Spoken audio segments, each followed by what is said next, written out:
Yeah, I'm Zach Hudson, and I'm fucking amped to be on Talkin Schmit.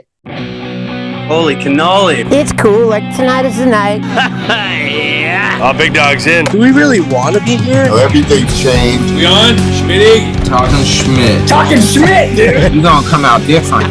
Shit my pants, lad. Your Rolodex is fucking deep. Holy shit. It's about the ones. Who is this guy? Thinks he's tough shit. What's up? Come on, Schmitty, what the fuck? Tell the skateboard police to come get me. What is happening? Let's hear it for Greg Smith. Yay! We did a little ripoff from Conan O'Brien today, kids, and there's a big disclaimer. This may or may not be the best podcast you ever listened to today. We are talking zines, skateboarding, life lessons, and all of that with the CEO of the world's famous How Dare You zine. This is Zach Hudson. What's up, Schmitty? How are you, dude? It's been what? At least 5 years, maybe more. Yeah, I haven't been to the city for 5 years, so it has to have been at least 5 years. How you doing? I'm good. I'm in Portland, Oregon. I'm in a little SRO, little room. Like it's probably 100-year-old building or 80-year or something like that. But yeah, it's converted into like a sort of treatment center. It's not a rehab, but it's a treatment center for men and women, mostly men though. And so I just stay here and under certain conditions. But I'm about to leave in a couple of weeks, going back to New York. Oh, cool. How far are you from Burnside? Oh, Burnside Street is right there, and then I'm at the end of the bridge on the west side. Are you east side? So, oh, you're west side. Yeah, so I just go right across the bridge. Yeah, it's probably a 8-minute skate. Okay. Are you kind of by that Al Conservatory? No about that. Okay. Yeah. The Al Conservatory. I'm in Old Town. Okay. So 3rd and Cooch, right by that sign that says "Made in Portland." Oh, okay. Yeah, right by the pizza spot. What's it called? Yeah. It's called Pizza Slut or something now. Yeah. Joel Price used to work there. I remember that. I went there when he worked there. I got a picture of him slinging dough through the slit. Well, let's start with where it all began. Where were you born and raised? Okay. Well, I was I wasn't raised where I was born, right? I was born in Illinois, in I don't know, near East St. Louis, just outside East St. Louis, Missouri, but on the Illinois side. Or no, there's St. Louis, Missouri, and there's East St. Louis, Illinois. Anyway, I was born in the Midwest, and wait, were you born at fucking Herman's Hole? No, but I almost died there. By there though, right? Dude, I don't know my Midwest geography that well, to be honest. I was just born there, and I left from there to Austin when I was like 1 or 2 years old. So like 78, I moved to Austin. My dad was a big time coke dealer, he was very successful, and he got busted with 350 pounds of weed. This guy's got bud. Back when it was, I mean, even if it was legal, that much weight.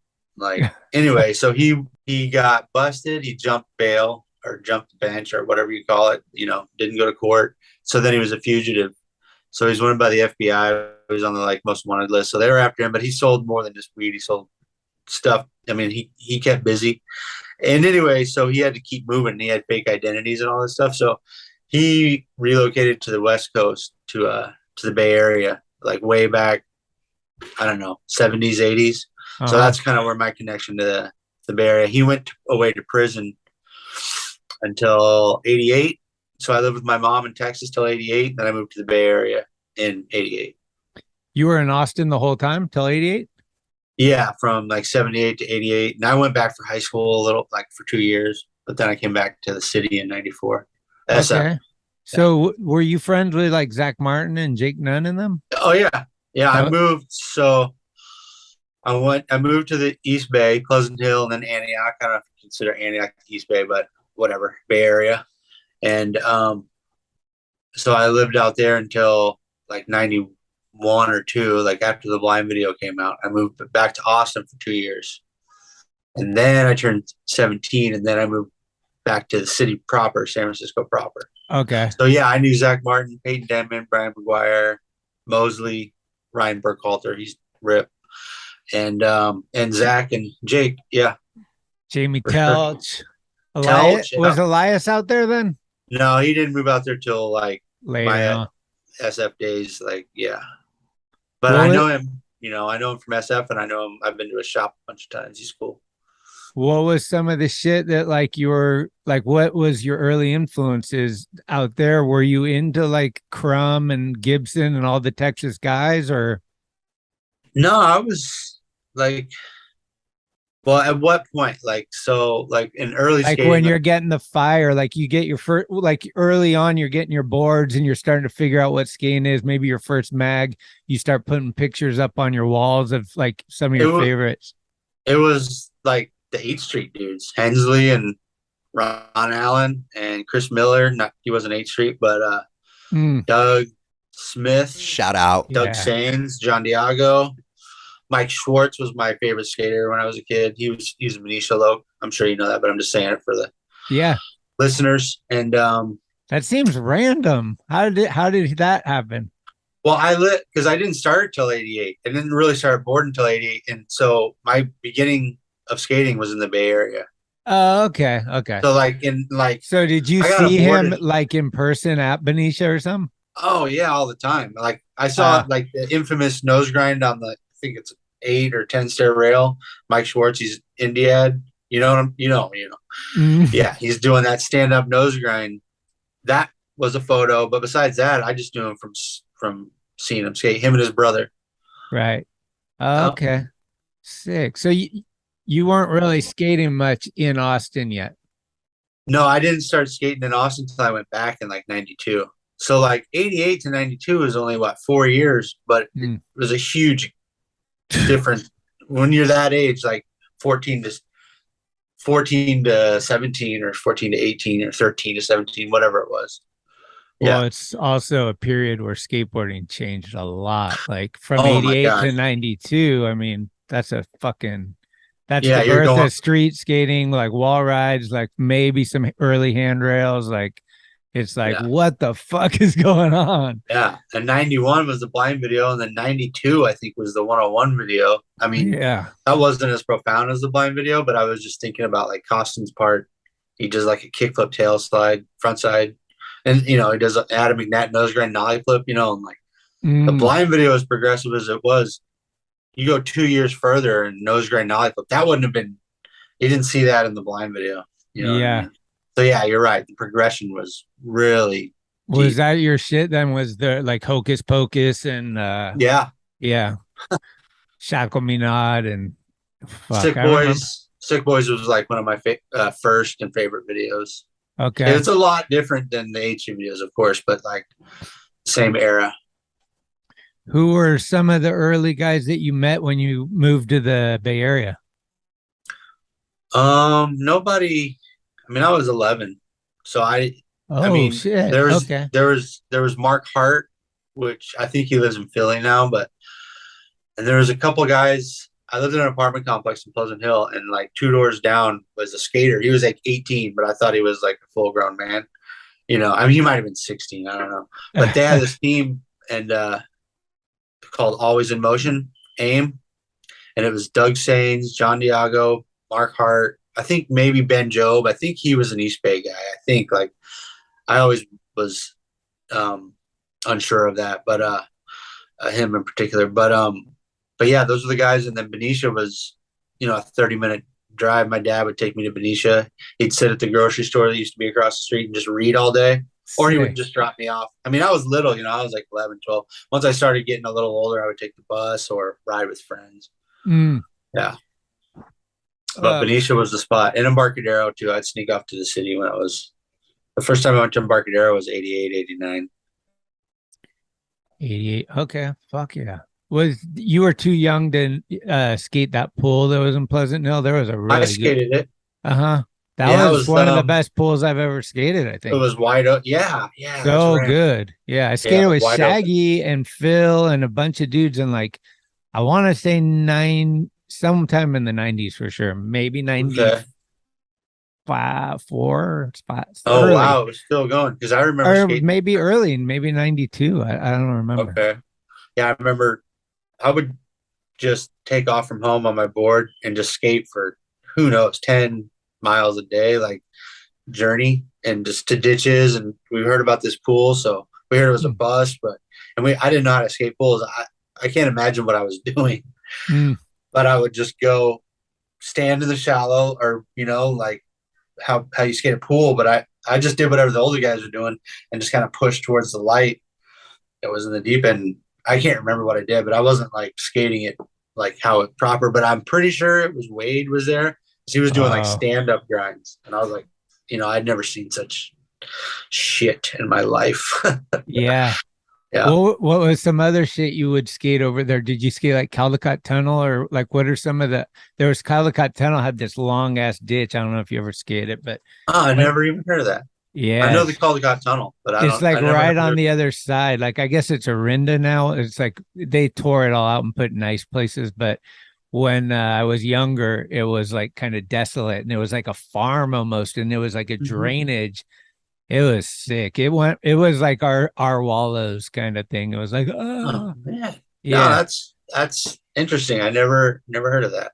And then there was like the YMCA or something. There was a wooden park that was either Pleasant Hill or the next city over. I forget what it's called, but Wade would always go there and have footage. Dublin or something. I don't know. I think the bullpen. I don't know. You're schooling me on spots, man. You're not making me look good. No, this might have been spots. I don't know. This might have been a little earlier, but what are some gems that you remember that maybe aren't around, or maybe they still are around? Gems, dude. Like, was there any mini ramp or vert ramp or anything around, or anything like?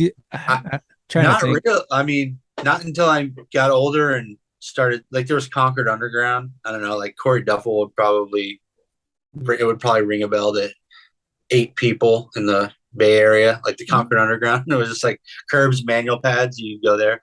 I would skate I went to high school and junior high and high school in Antioch. So I would just skate my school. I mean, yeah, it had stairs, handrail, banks. Well, they had, what was the name of that? The dock or something, right? The dock was right down the street from there. That didn't open up till 95, at least around 95. And I skated there, but I had already lived in the city by then. Okay. But yeah, I would go down there with Ferris, and yeah, the story of Jake and Coco and everybody getting shot up out there. Yeah, were you there? No, I wasn't in the van. I was there, but not in the van. Like, I was in a different car. Oh no shit. Yeah, that was the night that Phil got a nose grind load of high. I think Dan Wolf shot it. I forget what it was. Might have been in Slap, but those guys left either right before us or after us. And the next day I heard about it. I was like, fuck. Oh man. Yeah. Holy shit. How'd you meet Ferris? In the city skating. I remember seeing him and Scott Bourne skating Union Square way back, when it was like 95. Or no, wow, I met Ferris. I took over his job as a shipper at Deluxe. He was a shipper there when they were back on Egbert. And so I met him briefly, he showed me the ropes on how to be a shipping clerk at Deluxe, and then he was gone. And then I was like, okay, that dude with the glasses, I'll see him around. So I would see him around. And then 107 Webster was a skate house. Johnny Roughneck, does this whole thing. Yeah. And he had a skate house. So like Ferris and Scott Bourne lived in a little dungeon in the back of the house that they cleaned out. It was a boiler room. And I was like basically a homeless kid most of the time I was in San Francisco. I would just like couch surf or like sleep on rooftops or whatever. So I would stay with Ferris and that force of nature, Scott Bourne. So yeah. And then Ben Cron was there. Ultimate Phil, Ben Cron, Upson. Shout out. Yeah. A lot of people. Upson was there too. I remember seeing Upson at 107 Webster. I met him earlier. I used to crash on Arco's floor. He lived in the TL. 225 Hyde Street, Hyde Turk. Yeah. So. How rad, dude. What was that? What was that like getting the job at Deluxe? Like, did you meet somebody that told you to come down? Did you just like wing it and go in? What was the interview like? Who interviewed? Was there an interview? Okay. Like, how'd that whole process go? I was skating the Mission with, there was a few people, but I want to say Matt McGrath, and Tommy Guerrero. We were all skating. Maybe Phil might have even been there. I don't know. But yeah, we were skating Tommy Guerrero, and we stopped for Euros, or they stopped for Euros, or like burritos or some shit. And I just kind of sat there. I had no fucking money. I was living in the Tenderloin with my friend Chris Robinson, and I had no money. And Tommy's like, dude, you need a job, dude. And I was like, yeah, I do. What's up? He's like, come by the warehouse. So I'm by the warehouse. And That's hilarious. What year was that? as far as a job interview goes, it might have been Jeff Clint, or Kirk, maybe. Huh. Yeah, that interviewed me. And then and Ruben was there, Ruben Orkin. Oh, sick. And yeah. So yeah, I just started boxing boards. There was a Russian kid, and he didn't skate, but yeah, that was Deluxe. And I thought it was the coolest job ever. Like, I had always gotten jobs and not really dug them. But this one was like in skateboarding, and like Gons would walk through, or Mike Frazier helped me put boards together, and like, Yeah. Jason Lee and Pierre Benetamaco, and like just skaters, freaks, whatever, and I was just like, yeah, it was awesome. And then they paid shit, but they'd hook me up with boards and stuff here and there. How long did you work there for? I don't know, a matter of months. I'd say maybe 5-6 months. She was tight. Not that long. Did you quit or you get fired? I just went. I was always loose. Like, I could never stay one place too long. I don't know where I went from there. I might have gone to Alaska, or maybe I went back to Austin for a while to save money to go to Alaska. So I went to Seattle, got hired on by a company, and went out and worked in Alaska. On the boats? Yeah, it was a processing ship. It wasn't a fishing boat. It was 680 foot, huge processing ship. 680 feet is like, I think is the biggest mothership on the Pacific or something like that. And we were anchored off the coast of Russia. So it was off by the Aleutian Islands. So you had to take a plane to Anchorage, and then a seaplane to a skiff. Yeah, it was. Dude. It was outrageous. How do you deal with that? Those big waters and stuff. Are you chilling, or you get seasick? Well, the boat's so big that there were some pretty big storms, but it didn't rock the boat too bad. It's not like Deadliest Catch where dudes are just puking and fucking going crazy. I'm sure on the smaller boats, like we would have boats that we commissioned or that we communicated with from other countries, and they would sell us their fish. So we would get this big vacuum, hook it up to their boat, suck it in, process the fish, move it around. We worked in these freezers. So when you say a freezer, you think like a walk-in at a restaurant or something, but these things were like 4 stories high, the length of a city block, and there was like 3 of them or something like that. Oh, damn. But you would just be like moving boxes of surimi or whatever it was. Surimi's like imitation crab or something like that. And it was just like these 40-pound boxes. You just hook them onto a conveyor belt. 40 pounds isn't that much, but it was 12 hours a day, every day. So 85 hours a week. Yeah, you got carpal tunnel. Luckily, though, I was like 20 years old. So, did you skate it all up there? No, I took a bus. No, I didn't skate when I got to Alaska. We weren't on land. There wasn't what's his name? Adrian Williams, I think, lived up there. And Ellington. There's a couple Alaskan dudes. Yeah. No, I didn't even I touched ground at you were just in the water the whole time.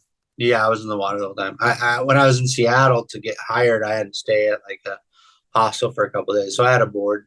And right before I got on my plane, I just sold to some kid for $40 and got some soup or whatever the hell I was doing. What age were you when you got your first camera? My first camera that I didn't really put to use, but my first camera came from a friend of my dad's who killed his wife on acid. He went away. He came back. It wasn't Sammy Town from Fang, was it? No, it wasn't that cool. I mean, that's another story, but he gave me a Pentax K1000. I think that's what it was called. And I liked photography. I liked the images I always have. And but the rings on the lens, the shutter and the aperture, it was too much for me. So I just would shoot photos, just point and shoot basically, and no settings. I didn't figure out shutter and aperture way later until 2003 or 4 when I started going to City College. I just took an intro class. Yeah, they explained to me like what shutter and aperture is and how much light leaks in and how quickly. I just took it from there. I got a FM2 Nikon. Joe Hammocky Shout out. Told me what to get. Rip. I took a class at City College on how to shoot and develop black and white. So this is pre-digital, right? I mean, it kind of existed, but not the quality that it does today, 2004. So yeah, I just took it from there. And I got lucky, like shooting photos, because I was in the city, so I was surrounded by rad skaters. Yeah. And the first photo I got that was published was Pablo Carranza at 16th and Mission Bart Banks. They had a roughneck tour, like a little skate demo type thing, a 3 up, 3 down, and then pretty much down the street, 16th and Mission Bart walls. So they had like a little high wall ride contest. I got up on the fence and got this odd angle, and it worked out. And then Julian hit me up. He's like, "Oh yeah, let me see that." They use it for an anti-hero ad. I was fucking stoked, because shot an anti-hero ad like straight out the gate. I was pretty hyped. I always like the story at Pablo's first trip in the van. They're driving down the street and he's like, points over at these fucking pipes coming out, shooting smoke. And he's like, "Are those cloud makers?" I've heard that. Yeah, it was like a foundry or something like that. I wasn't there, but I've heard that story. Yeah. Is that where they make clouds? Yeah, Pablo. I love Pablo. And Pablo. Shout out. So was that kind of how you met Julian and them, was working at Deluxe, or did you know them before that? I knew them before that. I met when I first moved to the city of San Francisco. It was like 94. And I started staying at the Hate Street house, the Hate Street Hookers house. That's where they had the Puke Fest in the Fucktards video. Yeah. And so I started staying there, and there are I knew one girl, so I got in, and then she knew all the other, and like everybody knew each other, of course. And so I was like, I remember Mike Bavarnik, Gravedigger, Argo, Reuben, Wheat, Coco, Freddie Gall was upstairs. Do we really want to be here? The Gluehead lived upstairs. Made and distributed goods for everyone, if you know what I mean. Yeah. Little yellow powder. And yeah, that was 94. And so like Julian was there and Arco, and yeah, I just kind of, they're a little standoffish. So for 5-10 years I knew Julian, but wasn't really friends with him. I mean, it took a while to become friends with that dude. But Arco, I would stay on his floor, and like Jason Hurley, Anticipation, right? Yeah. That too. And so we stayed at Arco's floor on Hyde Street. What's up? Off and on. I just got the original, well, not just, it was a while ago now, but I just finished making this China Banks documentary, and Tobin gave me the original tape of Julian and Cardiel skating, and Hurley's filming actually, and then later Sean Young comes in, and you can hear him go like, "Come on, get it!" Like, it's so sick hearing their voices. Like, I saw that, man. Props. That was really good. Everyone people come to me, "Did you see that? Did you see that? It was sick." Yeah, the China Banks documentary was fucking excellent. Hell yeah, thank you. Yeah, it took a long time with the pandemic and everything. Shit was just on hold. Everything crazy. Like Jake died, fucking Preston died, Monk died, the pandemic, and then it's like, finish this video. And Jake and I had this idea, and Jake's like, dude, he called Arco, and he's like, work with Schmitty. And then one day me and Arco got together, went to China Banks and started filming like his recollections. Yeah. And we got so much like information for me that it was like, fuck, this is rad. And then once Julian was like down to be involved, I was like, this is because I knew Cardiel would do it, but I wasn't sure if it's not always Julian's thing to talk on camera and that kind of stuff. Right. And he did a really proper interview, and I was like, this is gold. This is going to be great, you know? And then Tobin dug up the original tape, and I was just like, just going through shit like a kid in a candy store. Like, oh my God. Like, yeah. So I was privileged. It was cool. I mean, it was all their history. I just put it together. It was excellent. And when I see stuff like that, because you don't like, there wasn't a lot of hype up to it. It was just like, it's out. I mean, I didn't give it much thought how long it takes, but I was like, wow. Like, now that you say that, wow. That's what Burnett always says. He's like, nobody's waiting for this except for you. Like, no one knows, you know, until it comes out. Like, so don't worry. And you're just like, yeah, but I can't. Just like you were saying, you can't stay at a job for long. I can't stay on a project for too long. I got the pea stone mentality where I just like to like keep it going. You know, it's like Jake going to skate spots too. Like, you'd be there 15 minutes. He's like, let's go to the next one. You're like, dude, we just stretched. Like, I just got warmed up. Just stretched. Yeah, you and Salva. Yeah, Trujillo got 3 tricks. We're out. Like, let's go. Yep. I remember Jake's taken me to a couple pools, and like, that was his style. You know, he's like, well, you got time to fucking stretch? The cops will fucking be here by the time you finish stretching. It's time to hit and quit. Yeah.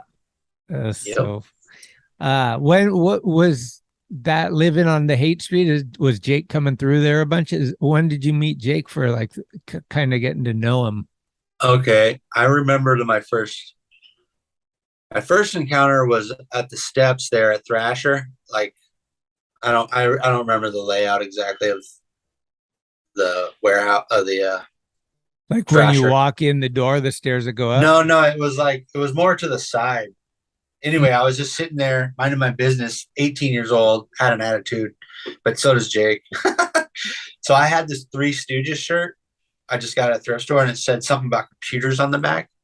And Jake was sitting talking to somebody 4 steps above me, and I'm just sitting there like smoking a cigarette or something. Like, I kind of know who he is, but I'm not talking to him, and he's not talking to me. And he's like, hey, you know about computers, dipshit?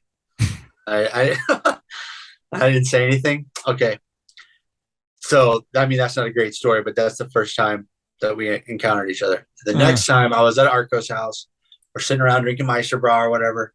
I'm 18 still, you know, maybe 19. And Arco's like, on the phone. And he's like, okay, later, dude, see ya.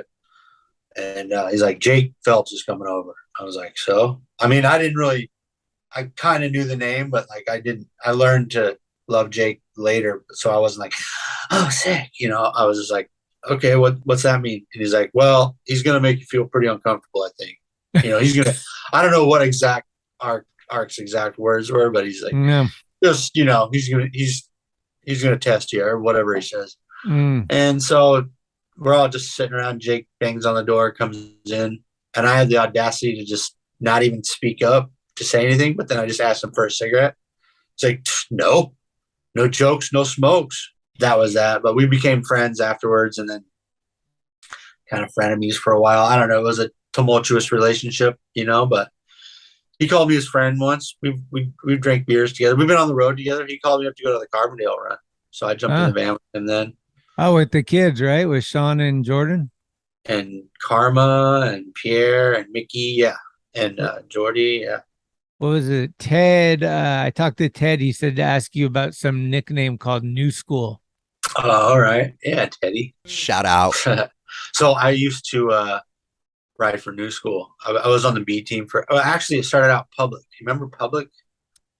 Chet Thomas rode for him. It was like basically Don Fallahy, Alba deal. And so there was Public with Chet Thomas, and then like I started riding for them. I would buy boards. I was on the B team, so you know I was up there. And then New School was like their sister or brother company, whatever. So I started getting New School boards, and then that was in Antioch. And then I moved to Austin, and I was riding a New School board, had a New School shirt, and a New School 8-ball hat.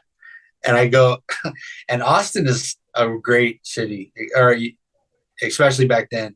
I mean, the kids are like, SF Heckles. Austin Heckle's pretty fucking good too. But it was just the 90s, you know? So I'm there looking like a dork, and like whether you can skate or not that's not what they're just looking at your gear. They're like, oh, what's up, New School? and it stuck. And I was like, well, I guess that's my nickname. Or they would call me Corbs. There's Jason Corbett wrote from New School. Anyway, yeah, that's that story. Zach Martin actually gave me that nickname. New Corbs. School? I think Corbs. Yeah, Corbs. What's some good shit you seen? Have you gone skating with those dudes and seen some fucking big hops of Jake Nunn or some radical moves from Zach or any of them? Just watching Zach skate, like mini ramps, spine ramps. I mean, he could skate anything, street vert, whatever. Yeah. But yeah, just doing like stuff so flow. Like, I don't know, fakie to backside, fakie 5-0 to rail smack and then just fly over the. I can't say like any one particular trick. And same with Jake. Like I remember up in the north end, of Austin. He was just on some huge gap. He kept grinding his hands because he would he was eating shit at first, and it was like this gravel parking lot. So he just put socks on both hands. So he just was like, that was gnarly. He's just like pushing full speed at some gap with like colored socks on each of his hands. It looked like he was doing a puppet show and getting gnarly at the same. Yeah, but nothing really like in particular, just gnar. Both awesome dudes. I spent a lot of time with those guys. I was filming for Thinks when they were on there, so it was like I got to know them real well. Zach would stay with Phil and Zooch and stuff, and we went back to Austin a few times, I think, with those guys. Did you know that guy? I think he might have died, but Little Dave. Oh, he did die. Yeah, that dude was cool. Yeah, I knew him. He was awesome. Yeah, whenever I would go through Austin, I mean, I knew him since he was like 12. Like he would, come over to my little. I lived with this dude Ricky Soto, and we lived in a little room off campus, UT campus, and little Dave would like get off 5th or 7th grade or whatever it was with his little backpack and just come knocking on our door and, can you guys skate? What are you doing? We're watching TV, drinking beer. Go away. We were like it was like Arco's apartment in Austin, and I was the older guy, you know what I mean? But like, yeah. But he was a very troubled young man, and he met his demise. Damn it. As people do. Yeah. RIP. So he was a sweet kid, man. So yeah, he was always bringing like the fun, like just like humor, like definitely fun and funny and shit. Yeah, he wasn't a very timid guy. He was awesome. Oh yeah. True or false? You got your skateboard stolen at EMB? Oh yeah. I did. I got jacked in EMB, and the guy didn't even have a gun or a knife that I know of. Yeah, it's embarrassing, man. Was it from a skater or from a hood or what? No, a hood. Hood kid. You want the story? Yeah. Yeah. Okay. Or did you leave your board over here, or did he come and grab it from you, or what? It's so embarrassing, but I'll tell it. Okay. So I took it was 17. And I just moved to the city, and I was staying in a little SRO, and I go to skate, and I had just set up a new ATM board, right? New school ATM. Like I was getting boards from these guys, and it was all white. It would just look like a pristine board, And I go to EMB, and it was just a darker vibe there. It wasn't like 91 or 92. It was like a little colder, And but I'm skating, just doing my thing. But I made a mistake, and I just sat down in this hood. He looked like Chris Rock from CB4. I remember that because he had like Jerry curl, a beanie, glasses, and maybe I don't know if he had gold teeth too, but he was just like a neighborhood fella. And he says, "Hey man, you want a cigarette? You want to?" I remember they were cools, and I was like, "Yeah, I smoke." I'm dumbass, like taking candy from strangers. And I learned. I mean, like I said, this is not the bright spot of my life here, but I was like, "Yeah, I took a cigarette," and then he's just like kind of milling around, and everybody was there, like LeVar. And I remember LeVar was there, and there was at least a dozen others, locals, A&B locals, skaters. And he's like, "Hey, can I see your board?" And I was like, I didn't like that. I was like, "All right, go ahead." And he stood on the board. He tic-tacked around. He was pushing around. And I was like, "Oh, he's just enjoying himself." I was like, "Okay, cool. Don't be a dick, Zach, But I'd heard about the jackets too, so I was a little weary, but he gave it back to me. I was like, "Okay, cool." So I started skating. He's like, "Hey, let me see your board again." And I handed it over, and he just started walking away. around the corner of the Hyatt, like up Market Street. I was like, I just kind of looked at the ground. I was like, fuck, what? And LeVar's like, you better go get your board, dude. I was like, you're right. So I just stood up, followed him, like I was going to do something. And I just got in his face. I was like, give me my fucking board back, man. You know, and I kept trying to grab it. And he started getting in my face, just growling at me. And I just kind of, he intimidated me. And I was like, I didn't know what to do. Like, I think about it all the time. Like, I should have just started swinging. And like, what happens, you know? But I didn't know his deal, what he had on him, or right. You know, when I was that young, I was 17, I didn't know how things. I had imagined how things were. So I imagined he's got a big brother around the corner, or maybe he does, or he's part of some gang, or a gun or a knife or whatever. So yeah, I got jacked. But there's a little redemption to the story. So I went back to my little SRO, set up a new board. Luckily, I had access. You know, I had another parts or whatever. So I set up a new board, and I was pissed at myself, right? So I went down to Market Arrow the next morning and I had the guns just to redeem myself. Yeah. Nice. Nobody could take that away from me. And so when I left, and this is just a tidbit interesting. The only person, there was no skaters there. I just was there by myself, just monoing Gonzo, whatever. And the only other person there was Gabriel Rodriguez sitting in the corner, just kind of watching. And when I left, he's like, "What's that?" What's that? Another RIP. But yeah. How sick are those early photos at Embarcadero where there's just like LeVar's chilling underneath, like someone's doing the gap and LeVar's like just sitting. I just love seeing the dudes that are at the sessions underneath or in the background. It's like fucking amazing days. Do you see Mike Carroll down there a lot? Yeah. Henry was intimidating. Carroll and Mike Ko, he was scary too. Mike Ko, yeah, like God, he was so goddamn good though. Like you watch footage of it now, and it's like Pop Shove It's like 2 feet high. Like everybody else had no power. But the Dogtown video, right? I think it's called Dogtown video. Mm-hmm. Yeah, he's just doing like I don't know, he's back lips, front lip, Pop Shove It's, kick flips, 360 ollie. Yeah, he made shit look good when everything was kind of puffy and not puffy, but less powerful. You know, everybody was just trying to get the trick rather than make it look good. He was ahead of his game. Yeah, I was just talking to Karma about that video, and it's crazy, like, to think that those guys mostly filmed their whole parts in like 2 or 3 sessions. Like, yeah, Rosenberg would come to town and him and Wade would go out and they'd film a whole day filming, and then they'd just put it all together. And that was like 2 or 3 days. I was like, damn. Yeah. Because that video was really cool. I was hyped on it when it came out. I remember like Wade ollieing those. I think it's on 580 or something, like on your way out to Stockton, or no, 88. I don't know, one of those highways, but it's on the left. And no, it's the 24, I think. And it's like a parking lot in a business thing. Later, him and Corey Duffel ollied it together. Oh, that's in Concord. Yeah, like out to 24, right? Yeah, it's been so long, but yeah. But yeah, one of the, I don't know. Yeah, I know. That's where I used to, kind of live out there. Pleasant Hills. And those cement ledges that like Wade 1A nose ground and stuff. Yeah, and and Wade front board slid. The other, it was a curb coming out of there. Yeah, but I know that section, that business center. What do you think? Is Wade one of the all times or what? I would say so. I think, I still get out and skate, but I think about skateboarding nonstop. I was just thinking about Wade skating the other day. Like, he skates like if there's like a way you're supposed to skate, like that's it.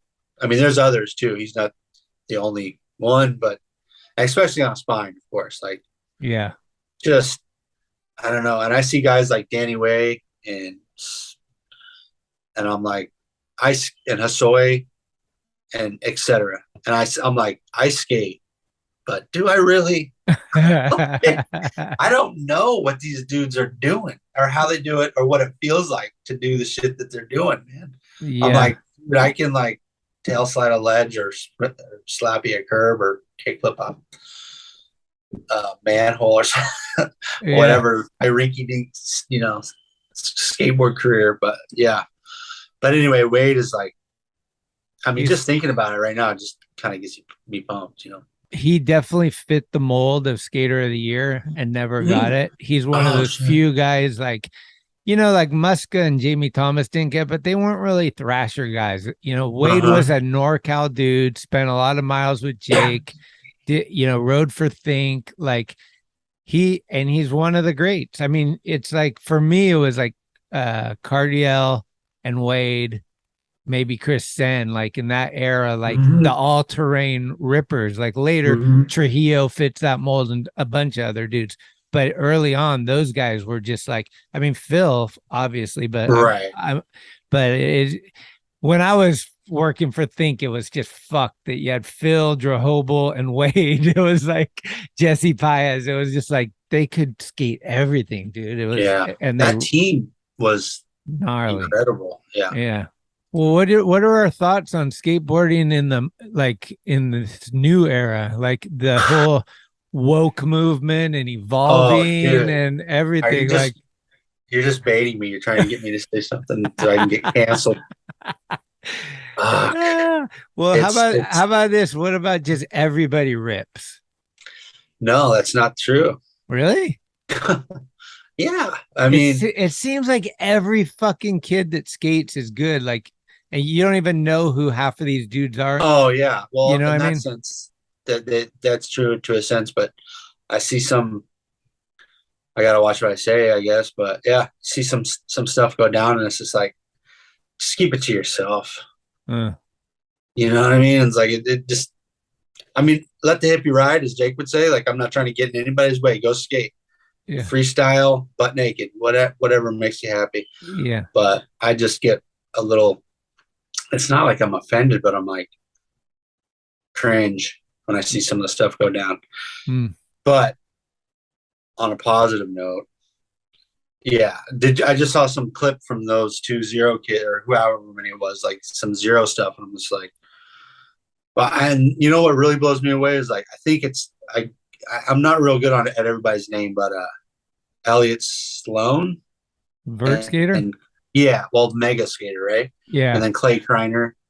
Like Elliot Sloan had that. Burnett just shot a really sick photo of him with like fire cracker or something. I just saw it. Yeah. That thing.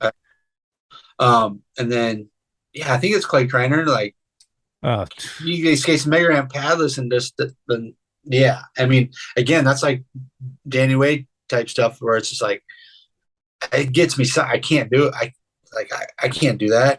Nah. Can you? It's like when you were a kid. It's like, can you kick flips? Like. It's also unrelatable. Like, you don't have access to a vert ramp, and you definitely don't have access to a mega ramp. Like, Bob's backyard is it's one of a kind. Like, what the fuck? And I guess Elliot has a similar vibe, but like, I mean, I'm not taking anything away from those dudes. I'm just saying, like, as far as like, okay, this dude just kickflipped a huge gap. I can go to a huge gap. I can learn how to kickflip. I might never be able to kickflip that huge gap, but I can relate. And that guy doing a rodeo flip over a 40-foot gap off of a fucking kicker that goes into a 20-foot high QP. Yeah.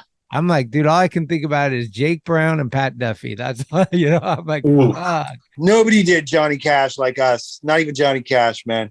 It's just strange because I was thinking about this. Like, one of my favorite video parts is Danny Way in the DC video. And it's just the first mega ramp type, whatever you call that. The roll-in was scary enough where it's just narrow in the rocks and he's going. Yeah. There's the roll-in and then there's no net. Yeah. That's not Danny Way style, right? and like that and Stevie Williams part are like both my favorites. Like, I could more relate to Stevie Street stuff. Not that I'm there, but Danny Way stuff is way up there. But what I'm saying is, like, it's just, I just get stoked on Danny Way, and like, even though it's like a 50-foot heel flip lip slide or whatever he's doing.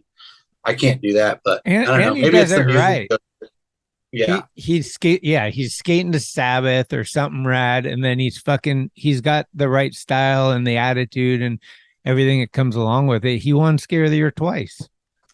He did. That's and rightfully so. Yeah. Yeah. two different eras, 92, and I don't remember when the other one was, like 90. I don't even know, but yeah. It might have been even 2000. Yeah. But actually, a little caveat, I filmed a line of Stevie Williams that was in that DC video. So, at Love or where? No, at EMB. I mean, Pier 7. Pier 7? Yeah. Okay. Sick. Yeah, that and the chocolate tour, those two my favorite video parts. Stevie Williams. He's one of my favorites. Yeah. He quit the girl chocolate thing, and everybody's like blowing it. And it turns out he knew what he was doing, or he made it happen. He's got that DGK thing, so good for him. He's on the sides of buildings and stuff. I mean, whatever you're into, but he's legendary.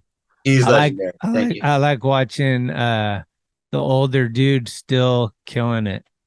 Yeah, and he's an older dude now. He's an older dude now. You can really, like, little Stevie is not little. No. In case you forget. When did the whole zine thing come together? Did you think about it for a while, or was it kind of spontaneous, and you how did that happen? Okay, so I always wanted to shoot for Thrasher, right? When I first got my camera, I wanted to shoot skate photos. And then the ultimate, if you shoot skate photos, the ultimate is to get them in Thrasher, right? So I had a bunch of photos, and they definitely weren't that fucking good. And then so I would just look at them and it'd be like my friends, and I'd think of a funny caption, because I would always be in that kind of magazine mindset when I would look at an image, like a caption, right? And then so me and Mo started saying that we had a zine, but it was just a joke, kind of like Chris Cole had a fake band. Like, we had a fake zine. And eventually, October 2005, I just printed out a bunch of photos and put some paper together. Oh, and it looks like this. Well, it looks like this. This is the new one. So it's just sick. Like each piece it's not bound or nothing. Right. Oh, you don't staple it or close it. No, this is the original. So I make copies off this. Oh, yeah. Okay. And damn, then, that looks pretty thick. That's 10 pages. So that's 40 or 10 pieces of paper, double-sided and split in half. So it's 40 if you count the covers. Yeah, 40 pages. And then, so I would just use my photos and photos from I don't know. I was really obsessed with Dr. Phil and Oprah. Just because I don't like him, especially Dr. Phil. So, which is, I don't know. It's hard to explain. I don't even know what that means, but I would just put all this shit into the zine and just write funny quotes and stuff. So, and then I would just take it to Kinko's and spend $5 on a goddamn copy that I was going to give away. So I found out ways to make it cheaper, but I still don't know what the hell I'm doing. Where'd the name come from? Okay. So remember there was this ditch under the 280 in the city, right by the golf course. Oh yeah. That's right by where drive range. Yeah. I live a block from there. Okay. So somebody, I think Julian and Cyrus were cruising by on the freeway or on the street or whatever, and they see just somebody in 10-foot tall letters just written "How dare you," and they just started saying it, and then we started saying it, and they were like, "Yeah, that's the name of the zine. How dare you?" And it's just it's just kind of a funny thing that a crotchety old lady would say, "Oh, how dare you?" So it's just kind of making fun of a lot of shit. Yeah. So the whole approach is tongue in cheek, yeah. But there's some. Is there a lot of sarcasm or what's the vibe, or is it just all over the? I mean, especially now, has it kind of changed a little? It's chilled out. Maybe in a good way, maybe in a bad way. I don't know, because I got this one, and it's a little more sincere, but it's I don't take it too seriously. I really don't. I just put it together. And this one, since I don't have a camera at the moment, so I'm not shooting. I don't have my own photos. A lot of writing? A bit of writing, but it's a lot of submission based. Oh, okay. So I get other people and a lot of interviews, which amounts to writing as well. Like, but yeah, it's not a bunch of my photos in there anymore. Who you got featured in this one? You got the Big Brother guy, right? Earl Parker or something? Earl Parker. It's got Timo Bagwell here. Wait, Timo interview? Yeah, a little Timo interview. Shout out. Recent? Yeah. Can you believe it? No. The man does not want to speak right now. No. I love Timo. I've been trying, like, I was like, how much do I pay you to do the podcast? And then after we're done, you come over and we'll edit it together. Right. Yeah. Man, Timo's the best. I've known him. He's one of my oldest friends. I met him in Houston when I was 17. We jumped in a car back to Austin. He taught me how to steal from soda machines. They call it the ghetto ATM. Fuck. So you get $1 and you tape packaging tape to the end. You put the dollar in and then you zip it out and it gives you a Coke and your change. We would do that and we would just travel all over the greater metropolitan area. We'd have a trunk full of Coca-Colas and like bags of change. Yeah. That's he taught me. He's a survivor. He's like a real street kid with integrity. Well, yeah, that's the zine. It's got a couple interviews. You just putting it together right now? How could people get a hold of it? Oh, you can go through my Instagram, How Dare You Zine, and then I have a Big Cartel. I don't even know what the Big Cartel is called. It's just a link in my Instagram. So go to How Dare You Zine and then hit the bio and then yeah. So how much does a zine go for? They used to be nothing, but I'm trying to get $10 a pop. Fuck yeah, dude. Keeping the fucking flame going. Okay. Yeah. Or if you're a shop, a little less because you gotta make a buck. Yeah. Mm-hmm. So I sold a bunch, and the copies are coming back. I got a bunch. This dude that does 151, the new version of 151, now that it's not with Imperial, he's going to help me make copies. He's going to take half, and I'm going to take half. And I don't know. He might put them as board inserts or something. Okay. So it's just like a little connection. Do you number them? Like no. not the individual ones, but is this like issue number 406 or whatever? I think it's 27. That's what I'm saying. Bro, I need that. It says 27, but the last one might have been 27. I'm really unorganized. But yeah, this is the 27th one. And this is 2022. And you started, the first one was 2005? Yeah, so 17 years, 27 issues. But it's not like a real thing where you do it once a month. That would be a lot of work. Is there one that you look back at as kind of your like the one you'd put on your shelf as your all time? Yeah, I guess the Antihero issue. It was number 18. The 1/8 issue. Okay. So I put Andy on the cover, and that's 2011 when Andy was making his first comeback or second. I don't remember, but so I went and stayed with him. Like he had gotten out of prison. And he was I think he might have gotten out of off parole or probation or whatever. So I would go to, I was squatting in Martinez, California. So I would just take the Amtrak to Modesto and stay with him because I wanted to get a real interview.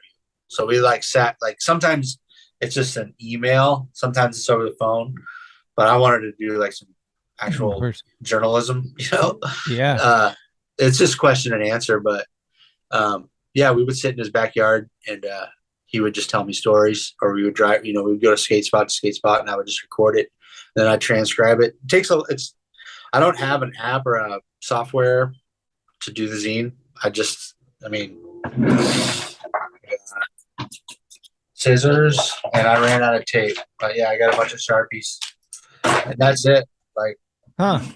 It's really... Is your layout old school style where you just tape it onto one thing and then go Xerox them off? Yeah, exactly. I don't know if I'll show it one more time. But I can't really see. That's taped on there? Yeah. So this is the front and back, and that's the inside, front and back. Yeah.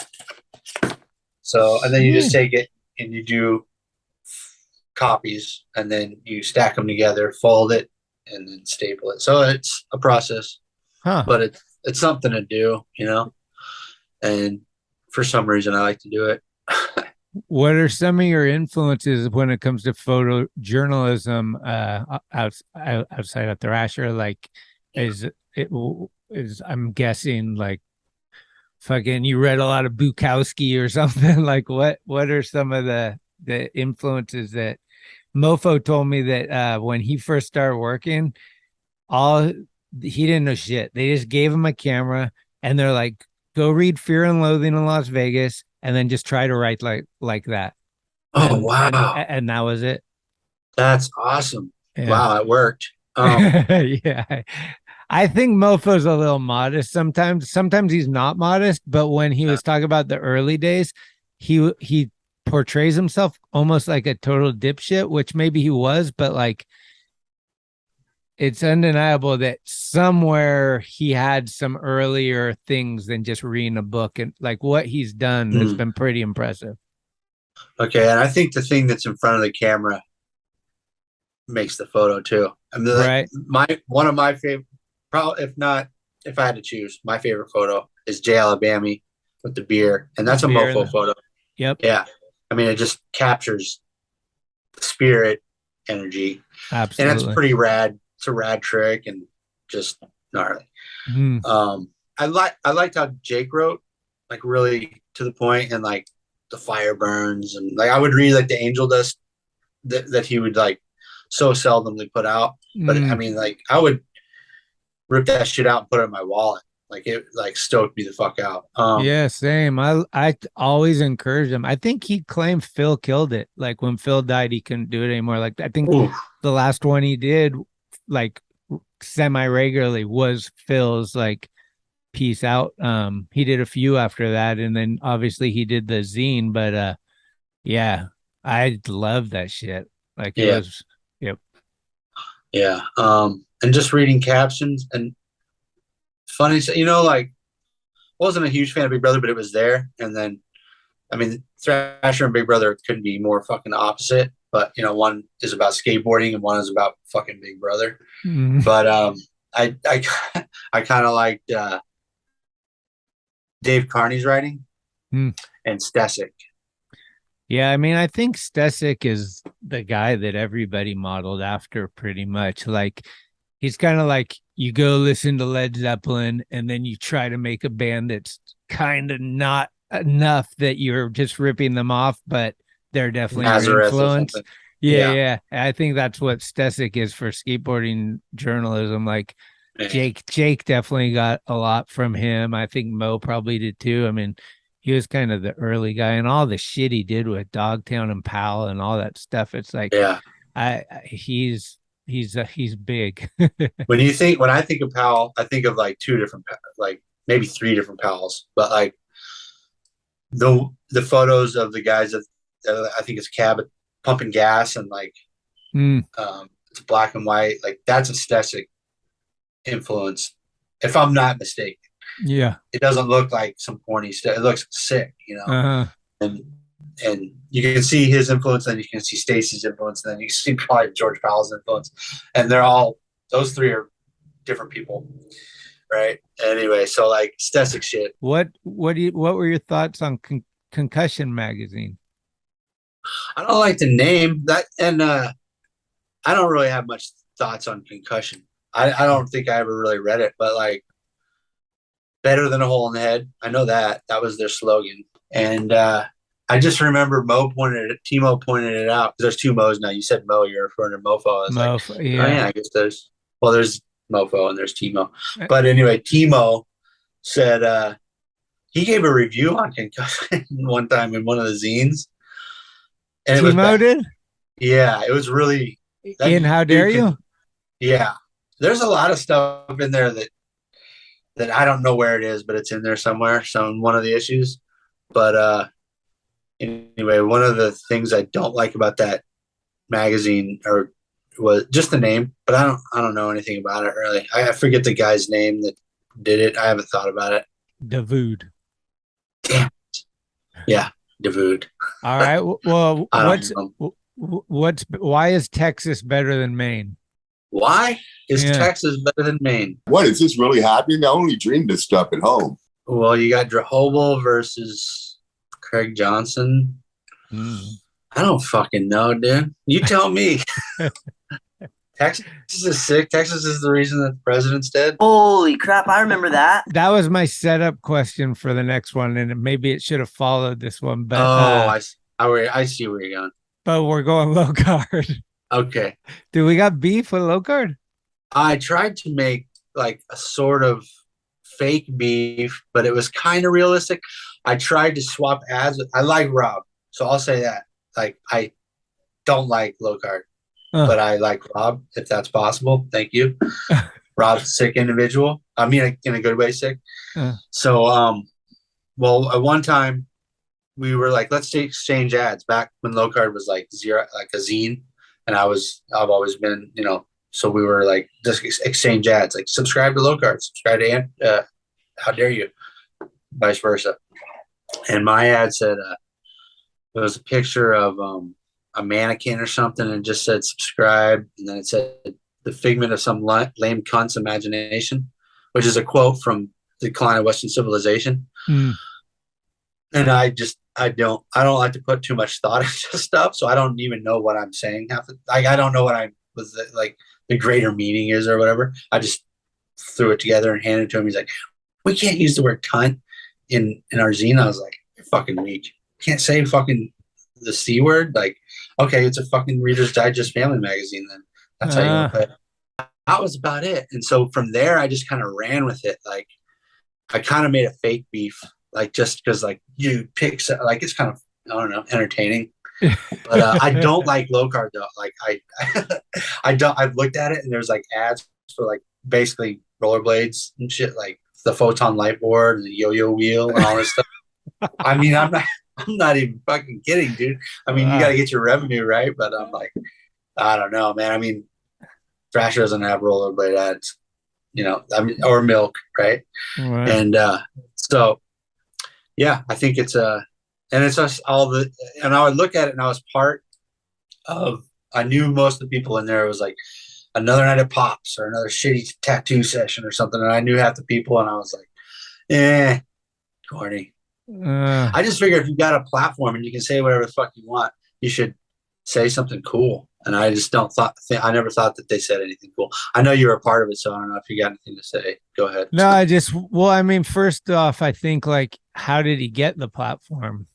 He built this thing, right? It must have been something that, like, people gravitated towards. It's not like he was just handed it. He made something. No. So, like, do you think it changed when it went from different paper, or do you think it's always been the same? I don't know what. And then the follow-up is like, what would you say to him looking through your zine and critiquing your stuff? So I can critique my own, basically. Is that what you're saying? Yeah, too many. No, I'm just saying, like, you look at his stuff and you're like, yeah, too much of this, and then he might look at yours and say, well, 5 and 20 years or whatever his. Yeah. You know what I mean? Oh, so no. I mean, I don't know. Is there a competitive thing because you guys are in the same city, or is it just like, I don't care? There's no. I just didn't like the content, and so I like made a stink about it, or like in my head I did or something. But I think really had 3 of the first 5 covers. Is that real? Eric J, McKinney, Drehobel, and I forget who else, but I remember. I think it was like 2, 3, and 7, maybe, or something like that. Oh, you shot. Yeah. Oh, yeah. No, nobody wants to see me on the cover. I was like, man, I'm out of it. Yeah. Yeah. No, but we used to fucking hang tough. I still love Rob, but like it grew into more of a Tadashi and those dudes. And okay, you know, are they still? I don't know. Are they still in production? I think so. To be honest, since the pandemic, I work from home now, and Rob used to drop some off at the mag, but I don't really go down there anymore. So I'm kind of off it. Shout out to Rob Collinson. I know Rob was he was number 6 on the podcast, I think. He was in the first 10. Yeah, you got it. Hey, it's Corey at Blue Plate, 3218 Mission Street. Come see us. Meatloaf, fried chicken, deviled eggs, Dollar Olympia beers. We're here every day of the week. We got a garden and we got smiles on our faces. Come let us make you happy. Head on over to your local shop and ask for Blood Wizard. If they're out, then you can tickety-tack on down to bloodwizard.com where you have all of your conjuring needs. Tickety-tack! Do you ever listen to these? Yeah, I listened to a few. I had a job building guitar cases, and I had my own little workshop area, and so I would just put this on. I haven't listened to all of them, but I remember Salmons. I remember Mike Siemens. Siemens was touching.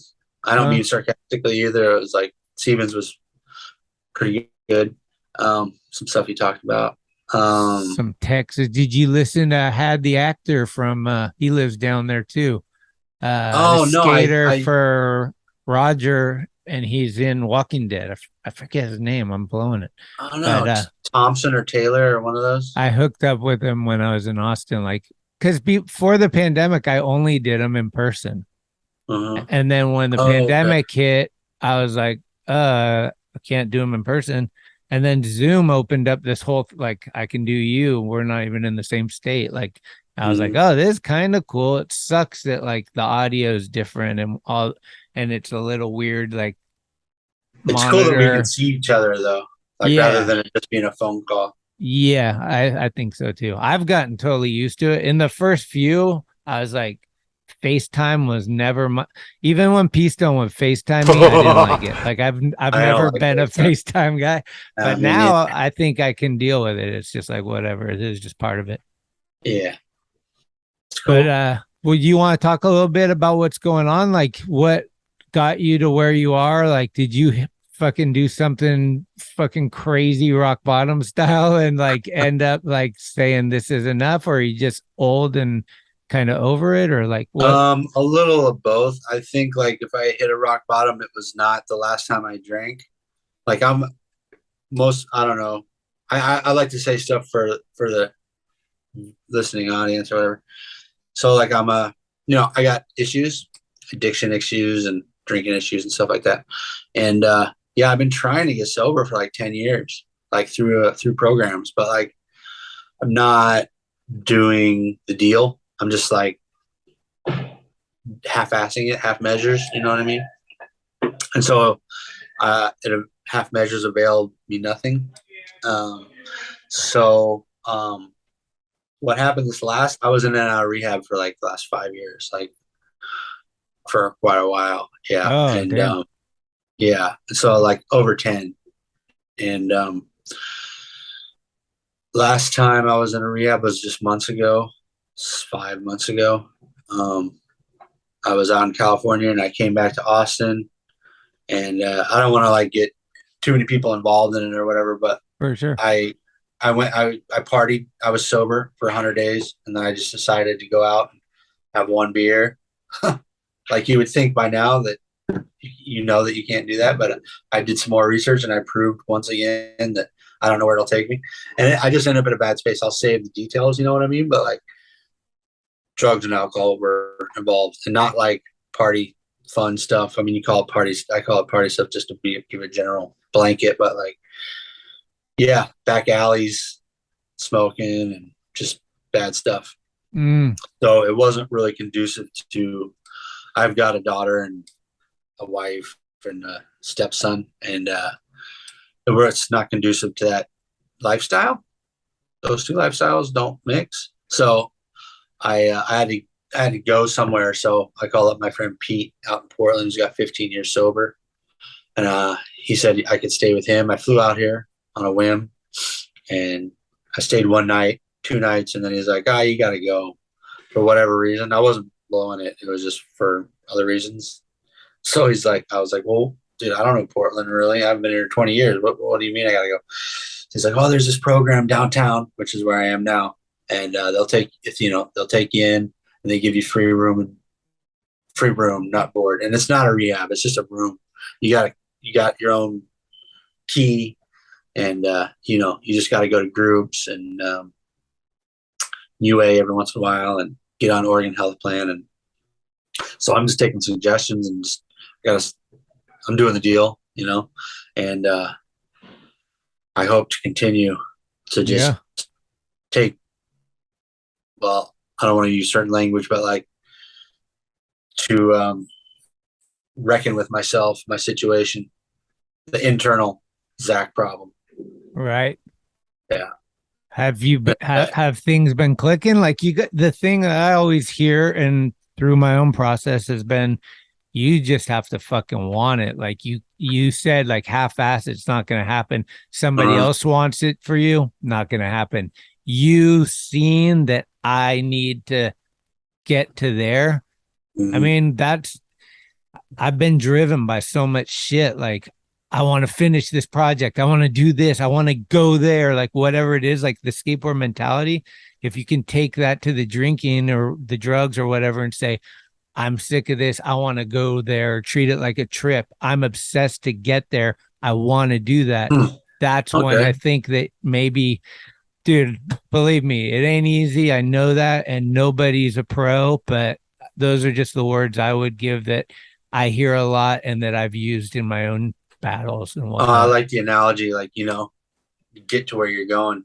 Yeah, because you have to, dude, we're who we are, and it's hard to, I mean, the next thing I'm thinking is like, does this whole lifestyle, let's say that you're embracing it and you're doing great, how does that affect like what you've done in the past and what you want to keep doing with, you know what I mean? Like, evolving is one thing, but then also like respecting yourself and having your friends respect where you're going to, like a lot of that goes in your head, and it can be overwhelming, just those thoughts. And so I don't know, what do? Do you sit around and read a lot, or like do you like what kind of things do you do to help kind of like keep your mind off the dark zones, or like jump out of an anxiety attack or whatever it may be? I read somewhat. I have literature from various sources, like self-help stuff. Well, I've got this one right here. I got a little stack of books. Who would have thought? But anyway, The Power of Now. Eckhart Tolle, however you say his name. And then a couple other books. And, you know, I don't like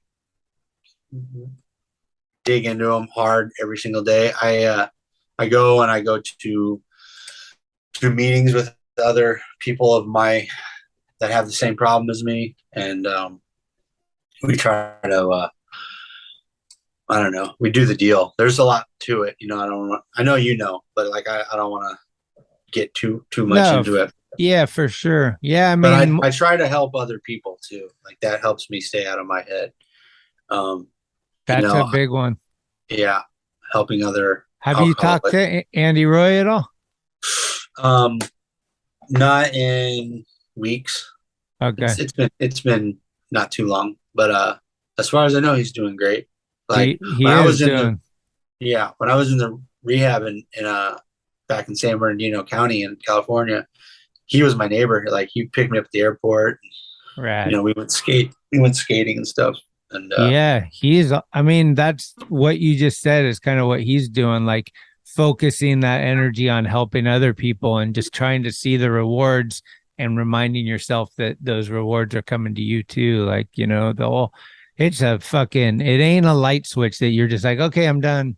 Thank you. You know, like it's a journey. And like, but the cool thing, and not to get too preachy again, but like Jim Greco, Andrew Reynolds, Fred Gall, Andy Roy, these legendary skateboarders, legendary partiers, legendary fuck up, but they've led this example that so far they can change and do a different deed, and still, I mean, the boss is still the boss, and he's the sober guy and all that stuff. And like, I just think that people need to realize, because it's the same thing as smoking a cigarette. Why'd you do it?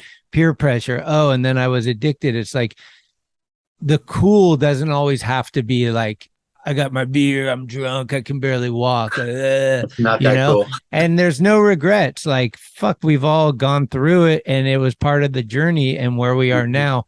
But as you get older, you need your strength and your health to keep the journey going. So that's kind of where I got to when I hit 40. I was like, fuck, dude, I can't. Hangovers were giving me anxiety attacks like all day. And I'd just be like, I can't, this is a waste. Like, whoa. Yeah. Big waste of on all levels. I mean, financially, emotionally, spiritually, physically. Holy crap.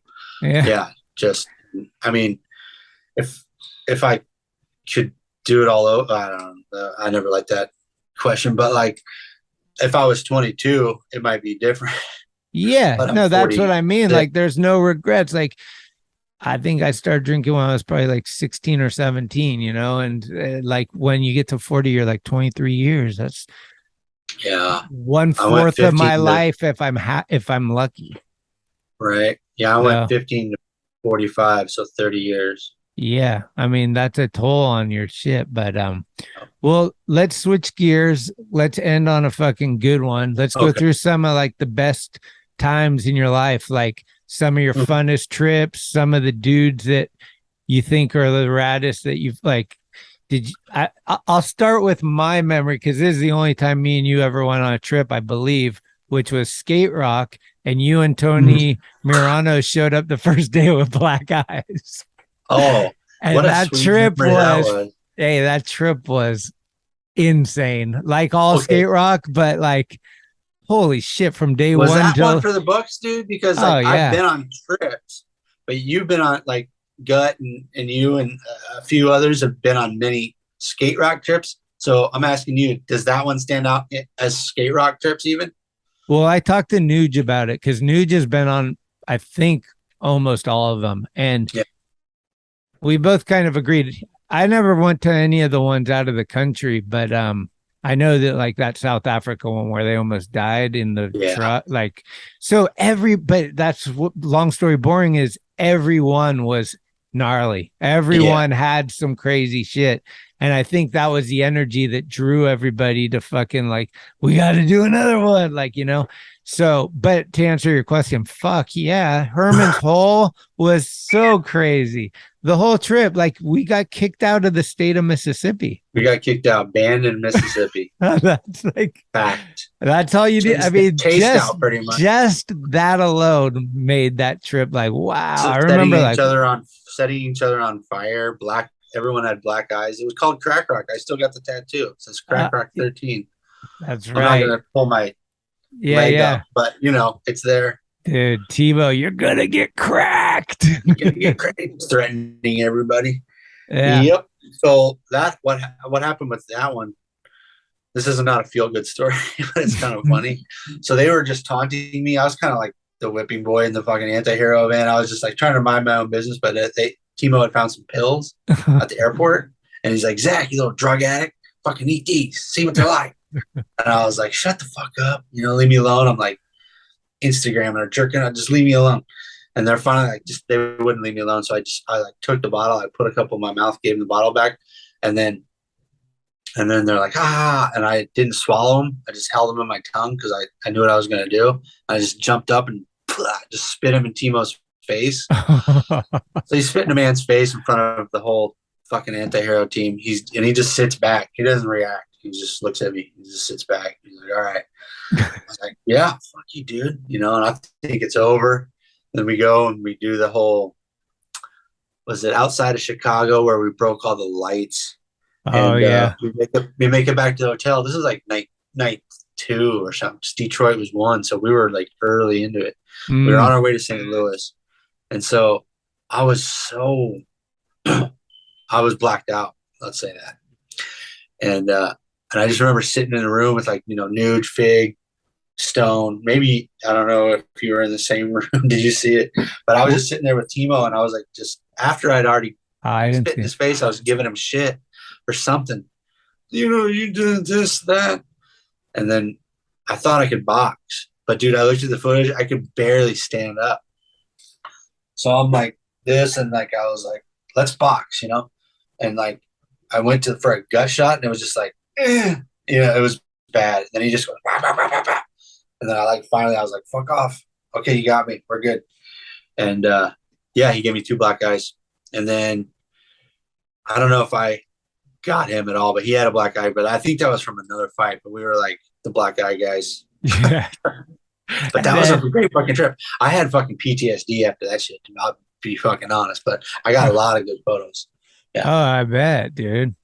Yeah, because Waters was on that trip. Another rest in peace. But I remember Timo was just following him around the whole time. Goes, Waters, you're gonna get cracked. Watch your back. You're gonna get cracked. He's like coming around. Oh man, that was a fun one. So were you there when Nuge and Figgy knocked that dude out and they were like on TMZ in Chicago? I was in the building, but I think I was setting up a board and they were like, we arrived after that. We were like at the Sea Bowl skating and we got there and everyone was like, they told us, well, we didn't see it, but yeah. Well, no, I was in the I was in the area, but no, I didn't see it. You been to Australia or New Zealand? Yeah, I've been to both. I got a ticket to New Zealand and with a stop in Australia, and I ended up staying in Australia for 6 months. Ooh. 5.5. I got there and I skated, I think, some relics. I skated like 5 Dock, Ulladulla, this and that, Narangi. I don't know. I might be making that one up, but you know those crazy sounding parks. And then I went to Bondi, and there's a ramp in Bondi, right? But it's not that one. It's this little ramp that was behind a bar, and the indie guys were out there. So anyway, long story short, we're having a doubles Texas barge style ramp on this 4-foot mini ramp that's like maybe 16 feet wide behind a bar, and everybody's drunk. Upson and Trujillo, and it's a doubles Texas Razor on a little ass ramp. And me and Matt O'Brien are partners. We're living in a catfish age, homeboy. It's just not supposed to. It's just all bad. So I was skating. And long story short, right? I go up front side and I step off my board, and Wade Burkett, this big dude, he falls on top of me because everybody's on the ramp, and it just crushes my ankle the wrong way. Like it didn't even fold. It went the hard way. And Max was there, and he's like, Zach, I think it's not good, because everybody heard it. It was loud, like taking a tree branch and putting it in a towel. And so I ended up going to the hospital and getting it all fixed. But my point is, I wasn't going to leave until I skated everything. So I was like, they're like, you can't walk for 6 months. I was like, no, I'm just going to. So I quit drinking for 4 weeks and just ate protein and blah, blah, blah. I healed up and ended up, and then Mo came out, Timo. So me and Timo and my friend Dean Finch, who's an Australian, we just traveled the East Coast all the way up and down Gold Coast to Adelaide or Adeline and Adelaide. And we just hit like over 100 parks. And then we went to New Zealand because that's where my ticket was taking me. And skated as much stuff as we could, sleeping under bridges, making a little campfire under bridges, like hobo style, but skater hobo style, and just living in the car and causing a ruckus, and just was that one of the better ones? That was probably one of the most epic adventures of my life. Yeah, we skated so much, and I could handle it. I could handle broken bones, for fuck's sake. And so a hangover wasn't shit. It hurt, but to get over it in 10, 20 hours as opposed to 5 days. But anyway, yeah. Did you hang out with Lee at all? Lee Ralph? No, we were in New Zealand. We looked for him, but we had no connection. So it was just more like drunken blabber, like, we're going to find Lee Ralph. But we never did. Yeah. Where's the best place you've ever been? Is down there is that one of the best places? To skate? When I was there, we were skating like relics. Or not even to skate, just like that if you could go anywhere, like that place was sick, or the experience, or just the skating was that epic, like whatever. I really like Barcelona. The beach, it's a city with a beach, and it's not that far away from the downtown. From what I remember, I was only there for a matter of days, but that place was fucking epic. I was there with my friend Jagger. I don't know if you know Jagger, but yeah, I was there. Dan Ball, I was there with him. I was staying in London for a while, and then we paid like $50 to fly to Spain and back. Oh, it's sick. Macba and the streets, the people, the food, everything was sick there. What do you think your claim to fame is on the skateboard rolling? I kick flipped a 7. I fucking like did a Miller flip in front of Andy Mack. Like, what do you got? I never Miller flipped in front of Andy Mack, but there's this ledge and I tailslid hubba. That was like really fucking. Ollie and the Gons is fucking sick. I ollie the Gons when I was 17. Tailslid hubba when I was 18. And then there's this ledge in Philly. But it was like 16 stair, but like the stairs are like 2 feet long. I front boarded it. Chris Cole's ender in 0-0 video, but he did it after me. But I put my hand on the ledge. So you decide. But that was probably the biggest thing that I did. I really didn't consider it a make because I put my hand down for a second, but that's probably the biggest jammer that I've always ever jammed on. All right. This might be tough, but people are able to answer it. What is one of, it doesn't have to be what is one of the best things you've ever been there live for? Oh, I got you. Okay. Kareem Campbell's backside 180 at the end of his run at Shut Up and Skate. 93. God, it might have been 92, but I want to say 93. Kareem Campbell, like he was Shut Up and Skate at the skate park at Houston, and the vert ramp was there, but this is street time. So it was like Dune, Kareem, Ethan, Jason Lee, Colin McKay, Anthony Oglesby, whatever. They were all there. And Kareem just and I was on mescaline. So everything was like just heightened. You know, I was just like, everything's so whoa. You know, I don't know if you've ever done mescaline, but like it's not quite acid. But anyway, it's something else. And then so Kareem does this fucking flawless run with just, you know, he flips his board, but he has power, and it's just like, and then finally he just like drops in at one end, push. It's in videos, like push, pumps over the pyramid, and then just goes up. It's just a bank, but he uses it as a launch ramp. Ollie backside 180 over the rail to flat, and you can't even see him. You know, he's like, he just disappears. Oh and shit! I just tripped. I mean, I was literally tripping, and I was just like, dude, what if aliens came down and, you know, you're just going to carry on with your day? Like, how did that just happen? Now, you know, I thought it was like, I was comparing it to like aliens coming to Earth or something. I don't know, I was fucked up, but yeah. Yeah, it was one of the most intense, craziest, gnarliest things. That and Timo bombing 17th Street, and he did not make it, but he did not die either. Yeah. Was he hammered?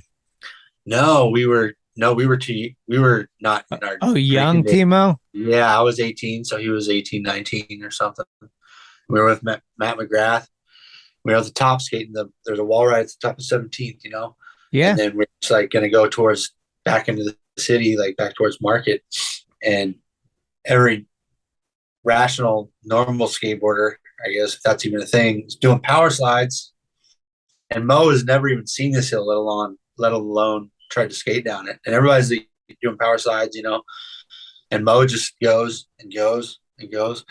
And we're just watching because obviously, you know, he's in front of us, and he's just like a couple blocks in, and we're like, holy shit.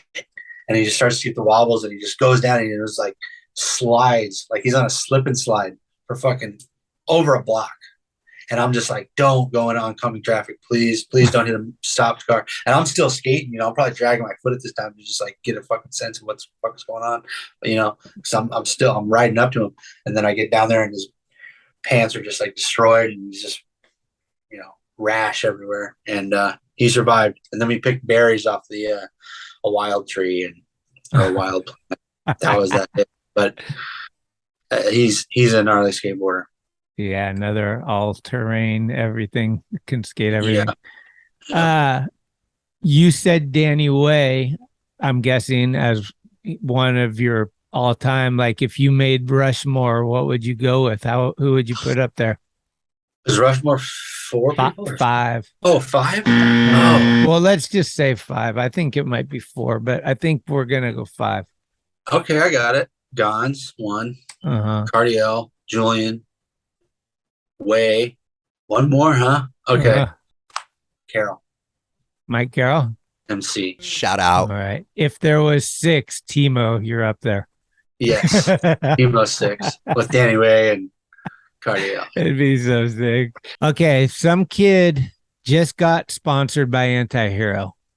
green as fuck from Midwest. Let's say he's from Kansas City, you know. He comes to California and they're getting him in ready to go in the van. He's going on a fucking anti-hero trip around the country. He comes to you and he's like, Zach, give me some tips. What do I need to know before I get in here and go with these guys? Don't be cocky. Don't think that your shit doesn't stink, because it stinks like everybody else's in the fucking van. And skate your ass off. And don't look at people when you land your trick, ever. Oh, God. No high beaming. I mean, there's a lot I could say, but, you know. Yeah. Hell yeah. Fuck, anything else we should fucking touch base on? What do you think about Wheatberry's Angel Dust? Well, have you seen it? Yeah. He sends me, he sent me a hoodie, he sent me a hat. Yeah, he hooks me up because I've been sending him photos for the zine. Oh, right. I think it's a little weird that he put the Thrasher cover on his cover, the T-Funk. But, you know, if Wheatberry hears this, he's all, fuck that dude. I'm like, all right, whatever, Wheat. But I'm stoked that he's doing something. To be honest, his writing is really good. Sorry to interrupt you. What? Yeah, no, it's fine. I'm impressed, to be honest. Like I was talking to Noah about it, and I was like, I just can't believe that this is that nobody else is involved helping, or put it like it comes out like he does it all, right? Yeah, I don't know. He's hard to guy to get a hold of, but I know that he's the man behind it, you know. But I don't know if he has. I don't know how it works. I don't know. Yeah, good on you, Wheat. Keep it up. On you, Wheat. I tried to get. I think we were gonna do a trade at some point, but then the pandemic hit us. But he was like, "I want to do an interview with you," and I thought it was a setup. I still think it might be a setup.